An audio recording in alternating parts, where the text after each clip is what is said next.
আপনারা স্ক্রিনে ফলো করেন এবিসি নেট নো ইন্টারনেট অবস্থায় রয়েছে এবং আরএফ ইলেকট্রনিক্স কানেক্টেড অবস্থায় রয়েছে দুইটা ডিভাইস ইন্টারনেট অ্যাক্সেস। তো এর আগে কিন্তু অ্যাক্সেস লেখাটা আসে নাই, নো ইন্টারনেট সেভ। যখন আপনারা আপনাদের রাউটার থেকে ব্লক করে দিবেন তখন কিন্তু এরকম সেভ অপশন আসে। বিশেষ সতর্কীকরণ, ভিডিওটি শুধু শেখার উদ্দেশ্যে তৈরি, কারো ওয়াইফাইকে জ্যাম করে দেওয়ার উদ্দেশ্যে নয়। আপনারা যারা ডিভাইসটি তৈরি করবেন অবশ্যই নিজস্ব ওয়াইফাইয়ের উপরে অ্যাপ্লাই করবেন। 0.96 ইঞ্চ ও এলইডি ডিসপ্লে নিয়ে একটি প্রজেক্ট তৈরি করে দেখাবো। ব্যবহার করব নর্ডএমসিইউ ইউএসবি 8266। এই দুইটি ডিভাইসের সমন্বয়ে আমরা তৈরি করব ওয়াইফাই জ্যামার। তো মূলত এই সিঙ্গেল চিপটি কিন্তু আমাদের প্রয়োজন হয়। এই মাইক্রো কন্ট্রোলারটি ইউজ করে আমরা এর পূর্বে একটি ওয়াইফাই জ্যামার তৈরি করেছিলাম, তো সেটি মোবাইলের মাধ্যমে কন্ট্রোল করতে হতো। এখন আমরা স্মার্ট একটি জ্যামার তৈরি করব, যেটা আমরা মোবাইলের সাহায্য ছাড়াই আমরা যে কোনো ওয়াইফাইকে জ্যাম করে দিতে পারি। নর্ডএমসিইউটি কন্ট্রোল করার জন্য কিছু টাচ সুইচ অ্যাড করতে হবে। আমি জাস্ট ওকে প্রেস করার জন্য একটি টাচ সুইচ এখানে ব্যবহার করব। আর নর্ডএমসিইউর মধ্যে অলরেডি দুইটি সুইচ দেওয়া আছে, একটি ফ্ল্যাশ এবং একটি রিসেট। রিসেটের কাজ করবে এবং ফ্ল্যাশটি দিয়ে আমরা নিচের দিকে কন্ট্রোল করতে পারবো। তো যেহেতু এই ডিভাইসটির মধ্যে অপশন খুবই কম, তাই আমরা এই দুটি সুইচের মাধ্যমেই আমরা কন্ট্রোল করে নিতে পারবো। পরবর্তীতে আমরা ডিসপ্লে কালেকশনগুলো করে নিব। ক্রাউন, পিডিডি, এসসিকে এবং এইচডিএ আমরা বিসিসির সাথে 3.3 সাথে অ্যাড করব এবং গ্রাউন্ড যে কোনো জায়গা থেকে দিতে পারি। আর এসসিকে আমরা D2-তে কানেকশন করে দিব এবং এইচডিএ D1-এর সাথে কানেকশন করে দেব। মোটামুটি এই পর্যন্তই ছিল আমাদের কানেকশন। তো আমাদের প্রোগ্রাম করার জন্য প্রয়োজন হবে একটি ওটিজি কেবল এবং একটি ডাটা কেবল, যেহেতু আমরা ফোনের সাহায্যে প্রোগ্রামটি করব। আমি ফোনের সাথে ডিভাইসটি কানেক্ট করে দিয়েছি। এখন ফোন থেকে ইউএসবি লোডার অ্যাপটি ওপেন করব।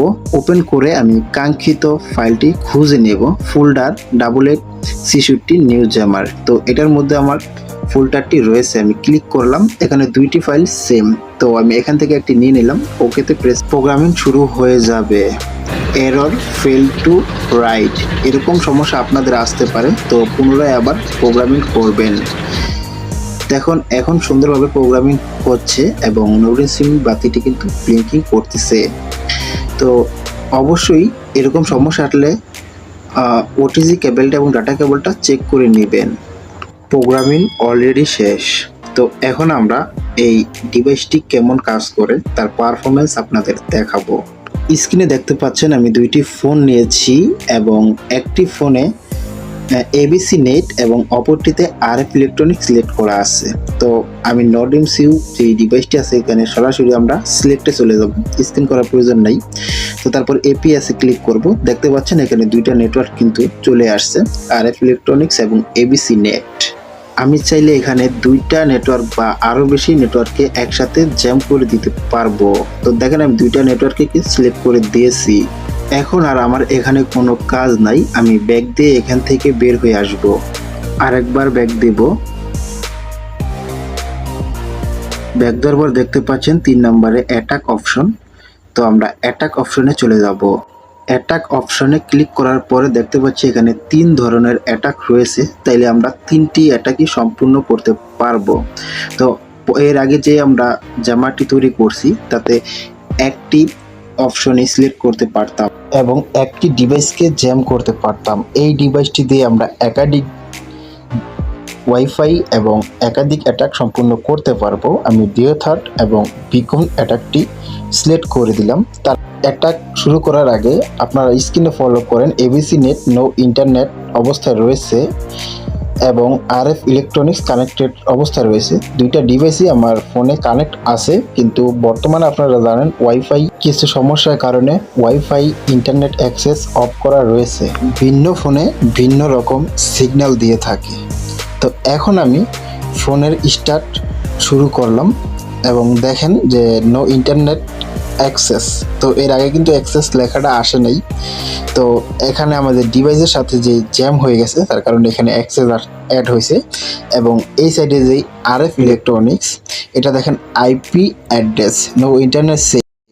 যখন আপনারা আপনাদের রাউটার থেকে ব্লক করে দিবেন তখন কিন্তু এরকম সেভ অপশন আসে, ঠিক আছে, এরকম অপশন আছে। আর এবিসি নেটের সেই ক্ষেত্রে দেখা যাচ্ছে নো ইন্টারনেট অ্যাক্সেস। আর যখন যে গোড়া থেকে যে আইপি অ্যাড্রেস ব্লক করা হয়েছিল, যে প্রথম আপনার দেখাইছি এই অ্যাক্সেস অপশানটা কিন্তু ছিল না। তো বুঝতে পারছেন যে এই ডিভাইসটা কতটা কার্যকর। আমি দেওথার অ্যাটাকের সাথে সাথে কিন্তু বিকম অ্যাটাকটি দিয়েছিলাম, যার কারণে এখানে দেখেন অনেকগুলা কিন্তু ফ্যাক নেটওয়ার্ক তৈরি করা হয়ে গেছে। আর বিকম অ্যাটাকের কাজই হলো ফ্যাক নেটওয়ার্ক তৈরি করা। তো দেখেন আমাদের দুইটি অ্যাটাকই সম্পূর্ণ কিন্তু হয়েছে। আর এই ডিভাইস দিয়ে আপনারা একটু আপডেট লেভেলে কাজ করতে পারবেন, কোনো প্রকার ফোন ব্যবহার করার প্রয়োজন নেই। তো আমি আবার আপনাদের মনে করে দিতেছি, ভিডিওটি শুধুমাত্র শেখার উদ্দেশ্যে দেওয়া হয়েছে। তো এই ভিডিওতে আপনারা কেউ ক্রাইম সংক্রান্ত কাজ করবেন না, যদিও করেন সেক্ষেত্রে আমি বা আমার চ্যানেল দায়ী থাকবো না। ভিডিওটি এ পর্যন্ত দেখার জন্য অসংখ্য ধন্যবাদ। চ্যানেলটিকে সাবস্ক্রাইব করে না থাকলে অবশ্যই চ্যানেলটিকে সাবস্ক্রাইব করে রাখবেন এই রিলেটেড ভিডিও পাওয়ার জন্য। দেখা হবে নতুন কোনো ভিডিওতে। চাইলে স্ক্রিন থেকে আপনারা যে কোনো একটি ভিডিও দেখতে পারেন, লিঙ্ক ডেসক্রিপশন বক্সে রয়েছে।